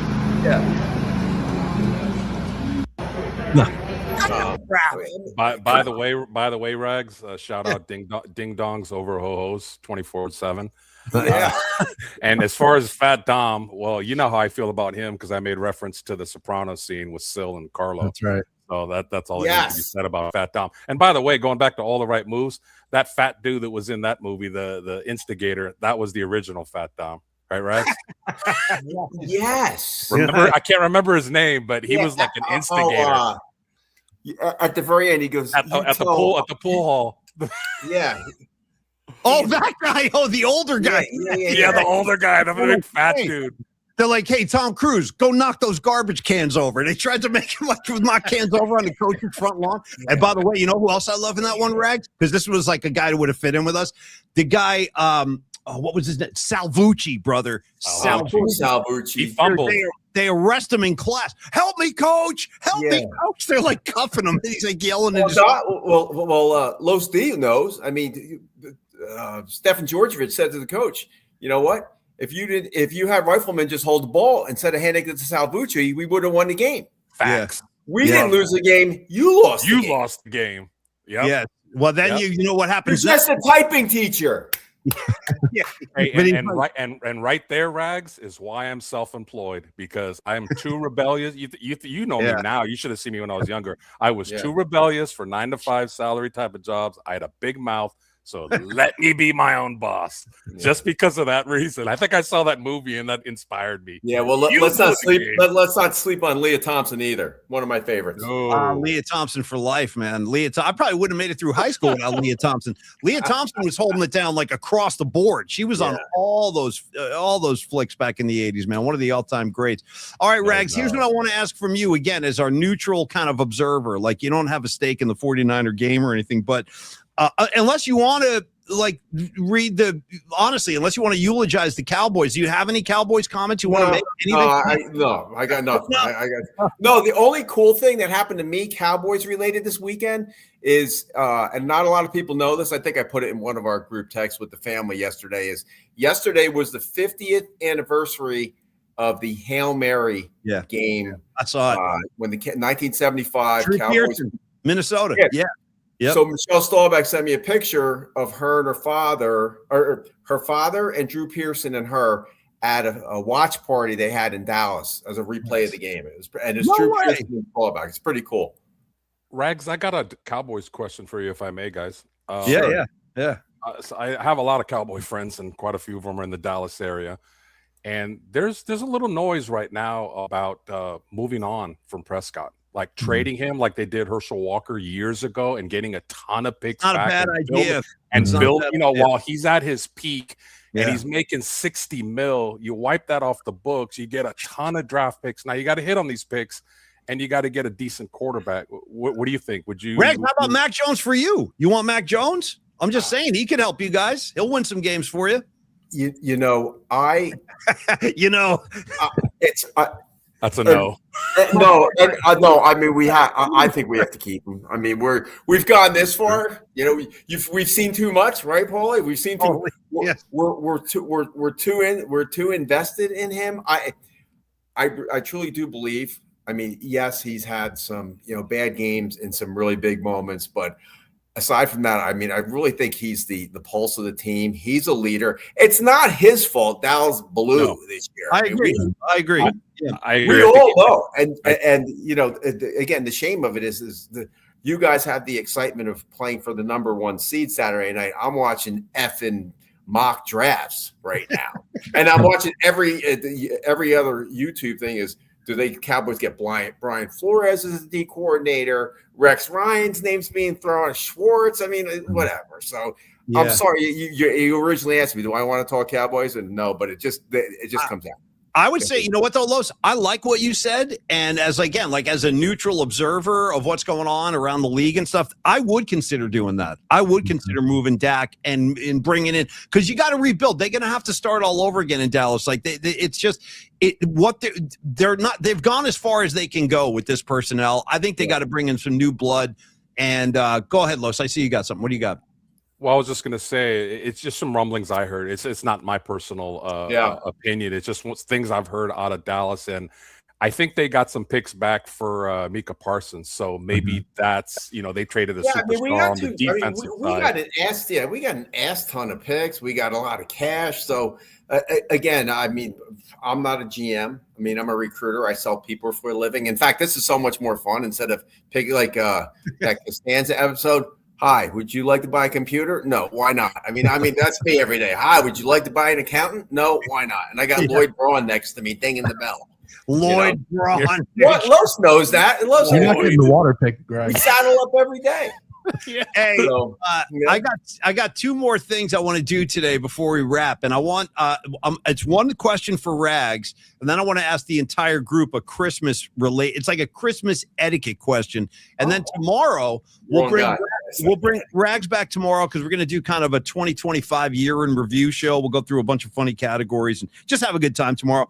But in the last few minutes while I have you guys today, Rags, I want you to do this because this is a question people ask me about you, and rather than go through that whole song and dance again, I'd rather you just tell your own story now that we got you. So people always go like, okay, how did you become best friends with a Cowboy fan, and why is he a Cowboy fan?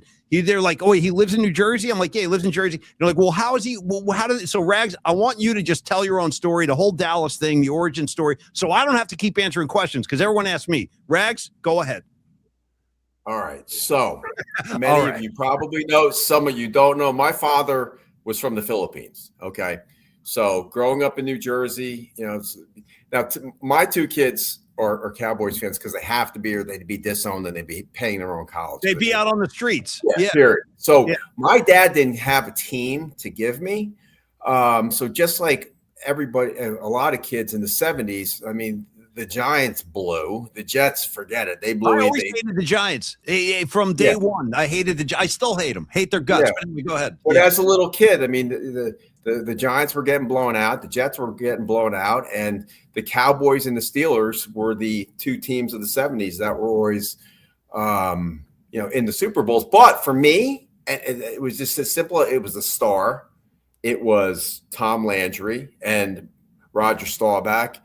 And when I got a little older, of course, when I learned what a cheerleader was, it was the Cowboys cheerleaders. So, so that's, I mean, the Cowboys were always on TV in the 70s. Yeah. That's how I fell in love with the Cowboys. Not the easiest.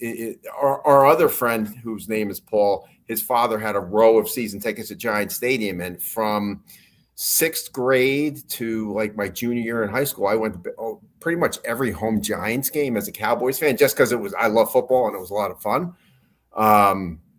As far as how me and him met and became best friends, I told the story the other day when we met in school and we were in class and it was like the universe just came together. And he always tells this story in 7th grade. We had a girl in our class. Jesus Christ. And she was well endowed. Cecilia. Yeah. No last name. Hey, Cecilia. No.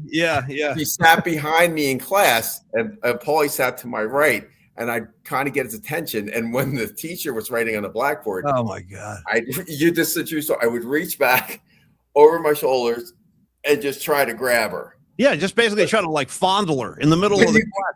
And I'm looking at this dude. I'm like, this kid's freaking crazy right here. Like this kid's seriously there's something off with this guy, and I love it. But anyway, no, that's good, Rex, because I can't tell you how many people, first of all, are fascinated with you. They're fans of yours, and that's the question I hear the most. How did Rags become a Cowboy fan? Oh, part 2, why is he a Cowboy fan? So I was like, you know what? I'm just going to let him tell everybody. Yeah, that's and I mean, you would remember this May 10th, 1985, when our coach took me to meet Tom Landry. I mean, Tom Landry was like God to me. Yeah. When I shook his hand, it was like shaking the hand of God. Yeah. And it was funny because in his Southern accent, he's nice to me. He's like, what do you play? And he meant like, what position do you play? And I'm like, I'm like, football? I couldn't even get it. He's like, no, I know you play football. That's why I was at a breakfast that he was hosting in New Jersey. And then he said, no, I mean, what position? And I like, guard and defensive guard. So, yeah, it was something. But, so again, and then as far as becoming best friends with him, then after 7th grade, I never met a person who was so into music. And if it wasn't for him, my music taste would probably blow. I mean, I'm not kidding. We used to do this thing in high school. When we had nothing to do, we would call it cruising. We would just hop in the car. He'd pop in a new tape, and we would drive for hours. Yeah. I'd be like, Rags, listen to this. This is a new Rush album. Rags, listen to this. Here's some new Aerosmith. Rags, listen to this. Like, I was always like just pumping him full of new music. And and then that one time after school, Exit Stage left. We got the VHS tape. You came over, and we watched it. Little Trees, Little Xanadu. There's already a lot of talk on the streets about a gathering with Los D in the desert next year to take in one of the Rush shows in Arizona. We'll do more on that as we get into next year. But Rags, last thing and this is for everybody here. Last thing, and then I want to do a Los D spot and we can wrap. Christmas etiquette question. I was talking to Dommy about this before the show started. I got to be honest with you guys. I'm a Christmas fan. I like having the tree. I like having the lights. You get that whole kind of vibe going in the house and everything. I'm one of these guys who I'll milk it as long as I can. So the question is this: when do you take the tree down? Now, Rags, I still see yours. Go ahead. You can start. Tracy said next weekend. Okay. All right. Not after New Year's, like a week from New Year's. Yeah, well, New Year's Eve is Wednesday, right? Oh, it is. That's right. Jesus, my bad. Yeah, dude, that's my anniversary. Yeah. Okay, I got at least get a card. You got married on New Year's Eve? Yeah, get some flowers. Yeah. I got married the Millennium New Year's Eve, and my man was in my wedding party. Right, that was a good party. Yeah, that was a good one. Went nuts. But no, I always do it the weekend after New Year's Day. Okay, so a little extra extended jam right there. How about you, Dommy? Christmas tree, when's it coming down? So I'm keeping that thing up until it starts because it's a natural tree. So when pine needles start coming off of it, then I'll take it down. So I'm looking at the calendar at least to the 10th. I need nice. Yeah, respect. Yeah. Low Steve, wrap it up, dude. What do you think? How long do you keep the tree up? Well, the wife's responsible for the interior and the tree. If I'm going to get on a ladder at my age and put up lights, which takes a few hours, I'm keeping it up there as long as possible. I'll keep it up there until Valentine's Day if I have to. Nice, I don't dude, care, nice. But I try to keep it probably realistically about a week into the new year. Yeah, no, that's good. So you guys are making me feel better about my own situation because it's weird. I got neighbors up here on my street who I haven't been outside yet today, but I do have to go out this afternoon where they'll take the tree out and just leave it on the street. Yep. I'm talking like the day after Christmas. So I'm like, you guys are crazy. I mean, you guys got to milk the vibe, dude. You got to milk the vibe. So much buildup. And, once you get that cozy lights thing, dude, I'll kill the lights in the room and let the freaking tree light the room. I've been known to do that. I'll do it again. You want to teach him a lesson? 2 a.m. tonight. Go torch their trees. I forgot about that. That's a big thing in New Jersey. Why do people burn trees in Jersey? I really do. I'm just saying that they lay it out probably on their curb. Yeah. Go light them up. Yeah. They won't put them out again next year. After you burn the tree, leave a note saying, "Sorry about your tree. Sincerely, Ebenezer." Yeah, or you'd be like, "Hey, sorry about your tree. Good thing I saw it because I extinguished the flames. Now I'm like making myself a hero." You know what I mean? How about a little something for the effort? Hey, here's we got a super from Patty. Let's get her up there real quick, Dommy. See what Patty. Hi, Patty. Hey, Patty. Patty, I hope you feel better. I know she's under the weather. She's saying all my decorations. We gotta do business time. Is business. Oh, my bad. I haven't even said hi to everybody. There we go. NorCal, no That's our first day taking it down on January 7th. Yeah, that's right. Okay, that's a good bonus jam right there. That's a good bonus jam. Thank you, Escobar. I love that, Rags. Escobar. Patty, all my decorations are down and packed away already. Damn. Wow. Damn, that poor Mikey, free Mikey. I could just see Patty not, you know what? I could see Patty not feeling good yesterday and this weekend. Can you just start boxing up some of those lights? And he's like, man. I know. Biting his tongue. I know. Mikey. Mikey's like, hey, Patty, we got a vibe going here, though. And then, Patty, you know what? This might have something to do with the reason she's under the weather. It might be directly related to the fact that she extinguished the Christmas vibe. Patty, if I may, maybe a little too quickly. Maybe you need another day or two. Let that thing breathe. I don't know. Mikey did not help me do one damn thing.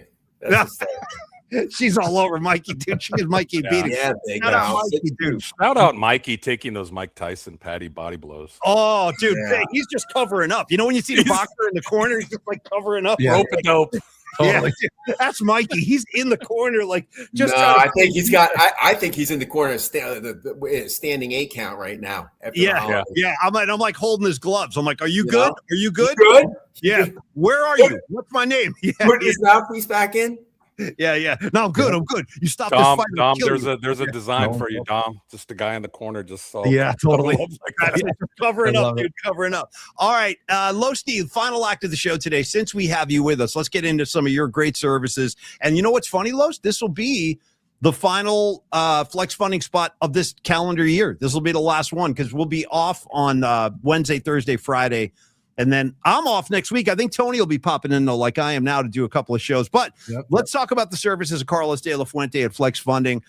We've been speaking on your behalf all year. We really appreciate the support, Carlos. And I know you've worked with a lot of the PMP community. Oh, that might be tough. I don't know. That's a tough one. That's okay. Yeah.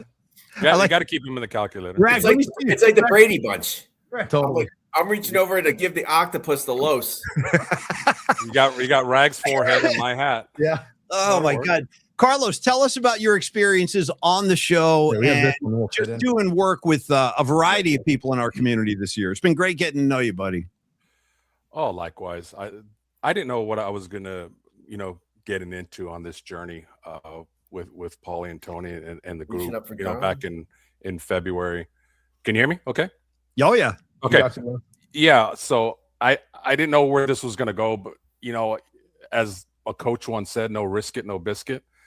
And, I just felt the sincerity and the genuine of these guys as soon as I met them. I met Paulie once, and we had a great conversation about San Francisco over at Sauce over in Walnut Creek, and just kind of made that little connection. Always been a fan of Paulie, and as one of my favorite hosts on KMBR.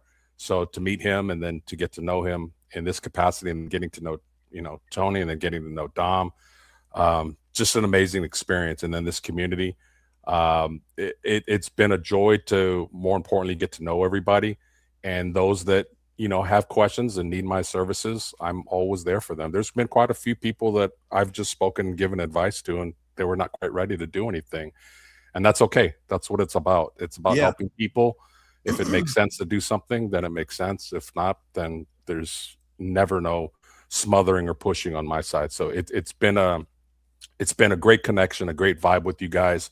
And whoever said that friends cannot be in business together, they don't know.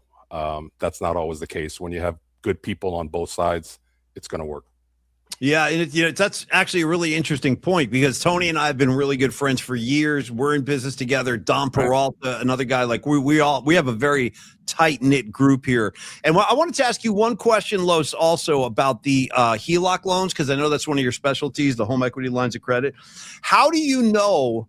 Like because we've said this on the spot before when we do your spots, that like sometimes you don't recommend people do that. And I think a lot of people think that that's the best route. Give me an example of like when you've talked to a person and said, nah, you know what? Don't do the HELOC loan and it wouldn't be right for you. But why? How can somebody tell? Every loan is a story. And that's where listening, and that's why I'm so big on verbal communication, because you get just caught up in the emails back and forth and you don't get the whole entire story. So I need to talk to people and get their long-term and short-term goals out. So there are some cases where people just need cash right away. And, I just asked the question, well, is it you want the cash or you need the cash? Because the general consensus is that rates are coming down in 26. Nice. So if you need the cash right now for whatever reason, and there's tons of reasons out there, divorce, I need to pay off a soon-to-be ex-spouse, I got to pay IRS, whatever the case may be, et cetera, then that's a need. And that might be something, okay, let's go forward. You need to have equity in the property, you need to have decent credit, verify your income, all that good stuff. But there's some times, Paulie, when it just doesn't make sense. That long term, it's going to hurt you. It's going to help you in the short run, and it's going to hurt you in the long run. And I'm just not a person that just wants to do a quick fix just to get your head above water and then have you drown a year later from now. So it really comes down to the story you tell me about what you're trying to do. And then when I hear all that, that's when I come up with a conclusion, and I give you options, and you just let me know which way you want to go, and we go from there. Hello, Steve. You got options, puss. Yeah, no, don't let anybody ever tell you got options. And that's, listen, hearing Carlos speak on his own behalf is pretty cool. 925-250-4894. He's always taking calls. So if you want to reach out, even through this holiday season, go ahead. Talk to Los about what you want to achieve in the new year. Or shoot him an email. You can always email Carlos at carlos@myflexnow.com. And Carlos, on behalf of myself and Tony, we just want to say thank you for the support this year. And thank you for the friendship, man. It's been great to hang out with you, meet your crew. It's similar. It's funny, Rags, how like Carlos's crew is a lot like our crew. He's still tight with the boys from high school. You sent me those pictures of him and his crew, those big boys. Herm is my Rags. Like, he's a Cowboy fan, and ironically, we got to high school together. The first year the Niners won the Super Bowl, we were both freshmen at Sacred Heart. And we got close, ironically, because we talked so much to each other about the games leading up to the NFC Championship. Of course, I got the last laugh. And we actually became really close in that way. And that's the one thing that me and Paulie, but like I let everybody be, man. I got my own problems. I invest so much time and energy into I don't talk shit to anybody. I let you go do your thing, I'll do my thing. I mean, whatever.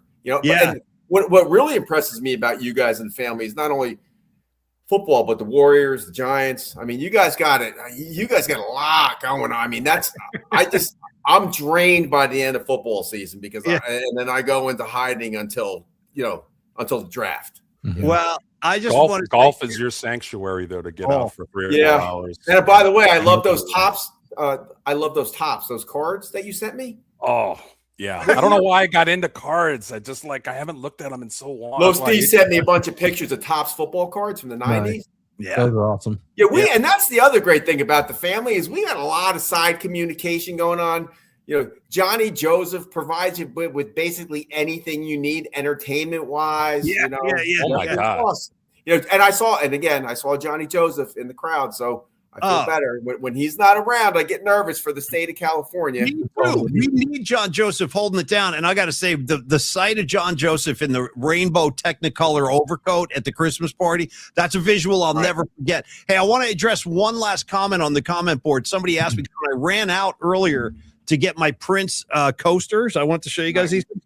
I do this all the time. I knocked half of the stuff on my shelves right off onto the floor. So I saw somebody say, because I slammed my seat into it and I run up, and somebody goes, "Is the Jerry Garcia bobblehead okay?" I got him right here. He's okay. Oh, nice. Jerry's doing fine. I got his name right there. Everything's intact. Jerry Garcia. Did you know Bob Weir has one of these on his shelf at home? Bobby, one of the best bobbleheads ever. I got my Jerry bobblehead, y'all. So, Jerry's fine. I'll get him back on the shelf tomorrow. Let's do the last super here from Badges. Badges. Put this one up if you could, Dommy, for Rags. Rags, I'll let you address this, and then we'll wrap. Badges. I'm great with it. I mean, I really haven't watched like the newer Bond movies, but growing up as a kid, when you were trying to find your way, so to speak, I mean, every Bond girl. Well, dude, I tell you, the one that got me, the one that's a great question. The best Bond girl. Ursula Andrews. You can't argue with any of these now. I'm just saying, like, that there was one James Bond movie that catapulted me from like being a little kid into having like adult ideas in my head. If you know what I'm talking about. And that was The Spy Who Loved Me. Okay. The Spy Who Loved Me. Just go dabble with that one and then come talk to me, man. It's tremendous across the board. Yeah. My favorite, sorry, Rex. Probably my favorite Bond girl was from Spy Who Loved Me, but it wasn't the main girl, the Russian girl. It was the one flying the helicopter. That's what I'm talking about. That's exact. I think her name is Caroline Monroe or Karen Monroe, something like that. She was like a starlet back. Yeah.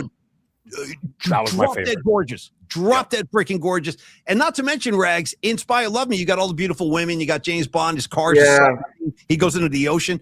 How about this? He's got to go hand-to-hand combat with Jaws. Okay? Jaws. That 7-foot guy with the teeth. He's got to deal with that guy now. He's getting his Mikey on in the corner. Yeah, I feel bad for this new generation because, you know, everything's on here, man. It's like whatever you want, you know. Back in the day, we had to work for our jerk. Oh, no. Rags and Murph and I used to talk about that, too. Like, kids today just be like, let's see. Halle Berry naked. Let's see what that looks like. And you could just, like Rags said, back in the day, if somebody had, like, a copy of a Playboy, it was, like, a major event. Rags has a new Playboy. Rags has a new Playboy. We're all going to Rags' house after this. It would be, like, a whole thing. Now, you're right. They're spoiled rotten with these, man. It was Playboy, Penthouse, Hustler, and then the outer perimeter of, like, Jugs, you know, the stuff that you could never get your hands on, you know. Jugs. By the way, I have a subscription to Jug. Could you imagine the mailman dropping that off at your house? How about this one, Rags? Rags was a card carrier. I think you had a subscription to this one too. Ready? I shouldn't be doing this. Go ahead. Screw magazine. What do you want for Christmas? Well, Rags already asked me for a subscription. Oh, man. And speaking of like football and baseball cards, like we would back at school as kids, we would trade like mags with each other. How about this one? Remember the one that they shipped over from France? You guys remember? And we couldn't even pronounce it. We were calling it Owie. I thought it was OUI. I'm like, hey, you see the new OUI? Yeah. So stupid. And Cherry was in there too. Oh my God. Cheri. Somebody wrote that on the board. Yeah. Somebody wrote Cherry. Of course, Big Merc knows what we're talking about. Merc knows what we're talking about. Go ahead, Los. Last thing before we get ourselves in trouble here. Yeah, go ahead. Arkansas. I was 15 when the movie Porky's came out. And I saw a little bit of the trailers. Like, I got to see that movie. Oh, it's rated R. Back in the day, you get in line and you just nudge a guy or a couple and like, hey, can you please say that I'm with you to get into the movie theater? Yeah. Mission accomplished. Well, Yeah. I'm going to end the show with this one thing from Porky's. And as they say on the streets, you guys, if you know, you know. Here you go. Last thing from Porky's. Ow, ow, oh, oh. If you guys know, you know. You know what I'm talking about. Okay. All day. Hey, Nice. D, I want to say belated Merry Christmas and a Happy New Year to you. Thank you for Thank you, everything guys. this year. It's Yeah, been thank you, great Russ. getting to know you, man. Rags, I'll see your handsome face again tomorrow for our Thank year. you for having me, boys, again, Dom. Yeah. Low Steve. And Low Donnie- Steve, great to be with you. Let's everybody give a round of applause to Dom Peralta. He's our art director, Dom. one of our guiding lights. Dude, producing his ass off, dude. You're doing a great job up there. Great I could job, never Dom. do it. I could never do Listen, I'm reaching up underneath his chair right now. it. Oh, God. This Brady- is called Brady- the Brady bunch. Brady inverted bunch. octopus. Inverted. Look, Nice. Inverted. how's that feel, Dom? How's that? How's Hey, that hey, feel? Dom, All right. if I had your production, if I had your producing power, Dom, I'd be throwing a lot of, I don't know, and a lot of fly pelicans. So Oh, I know. I would be going crazy with those. I'll throw one for you. There Hell we go. yeah. Hell yeah. All right. So we'll reconvene again tomorrow. Thank you, everybody, for sharing some time with us today. And Dom, I'm going to let you take us home. Pull the levers, kid, and take us Sounds good, there. buddy. Cheers, Yeah, boys. let's get into Great a day, little, family. yeah, you too, guys. Let's jump into a little business time first. Business hours are over, baby. Yes.